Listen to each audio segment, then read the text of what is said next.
ഇന്ന് നല്ല ടേസ്റ്റി ആയിട്ടുള്ള ഒരു ചക്കപ്പുട്ട് നമുക്ക് ഉണ്ടാക്കാം. ചക്കപ്പുട്ടെന്ന് തന്നെയാണോ പറയുന്നതെന്ന് അറിയത്തില്ല എല്ലാ ജില്ലകളിലും. ഞാനിതിന് ചക്കപ്പുട്ടെന്നാണ് പേരിട്ടത്. എൻ്റെ അമ്മയൊക്കെ ഇത് നന്നായിട്ട് ഉണ്ടാക്കി തരുമായിരുന്നു പണ്ട്.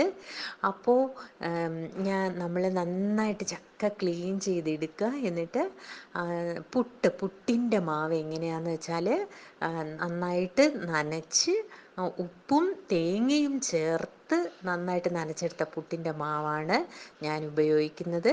പിന്നെ ഈ നമ്മൾ ക്ലീൻ ചെയ്തെടുത്ത ചക്ക നന്നായിട്ട് അരിഞ്ഞ് ചെറുതായിട്ട് അരിഞ്ഞ് ഈ പുട്ടിൻ്റെ മിക്സ്ചറിനൊപ്പം നമ്മളിതിങ്ങനെ വളരെ സോഫ്റ്റായിട്ട് ഇതിനകത്തോട്ട് ആഡ് ചെയ്യുക. മുറുക്കി അമർത്തിയൊന്നും മിക്സ് ചെയ്യേണ്ട.